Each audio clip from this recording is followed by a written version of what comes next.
Hello guys, ഒരു ശോകം പൂവിടലിലേക്ക് ഞാൻ നിങ്ങളെ വെൽക്കം ചെയ്യുകയാണ് ഗൈസ്. ഇന്ന് നമുക്ക് പൂവിടാൻ പൂവില്ല.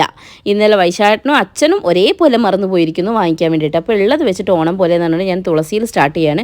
മുറ്റത്തേക്ക് ഇറങ്ങി കുറച്ച് ഇലയും പൂവൊക്കെ പറിച്ചുകൊണ്ട് വന്നിട്ട് അത് വെച്ചിടാണ്. എൻ്റെ മുഖത്തുള്ള വൈക്ലബി ഭാവം കണ്ടാൽ നിങ്ങൾക്ക് മനസ്സിലാവുന്നില്ലേ? പൂവില്ല ഗൈസ്. ഓക്കെ, അങ്ങനെ ഞാൻ പൂവിട്ടുകൊണ്ടിരിക്കുന്ന സമയത്ത് എന്നെ അലമ്പാക്കാൻ വേണ്ടി വന്നിരിക്കുകയാണ് നമ്മുടെ കെട്ടിയോൻ, കണ്ടോ? അപ്പോൾ ഞാൻ ഇതെന്തായാലും ഞാൻ വ്ളോഗ് ഇടും എന്ന് ഞാൻ പറഞ്ഞിട്ടുണ്ട്. അതുകൊണ്ട് ഞാൻ ഇടുക തന്നെ ചെയ്യും. ഓക്കെ,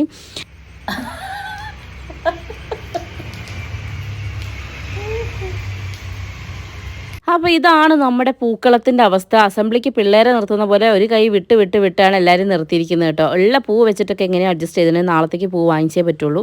അപ്പോൾ നമ്മുടെ പൂക്കളം ഇങ്ങനെയാണ്. അപ്പോൾ ഇങ്ങനെ ഒപ്പിച്ച് പൂക്കളിടുന്ന ആൾക്കാരുണ്ടോ? ഉണ്ടെങ്കിൽ ഒന്ന് കമൻറ്റ് ചെയ്യാൻ മറക്കരുതേ. അല്ലെ നിങ്ങൾ ദിവസവും പൂ വാങ്ങിക്കാറുണ്ടോ?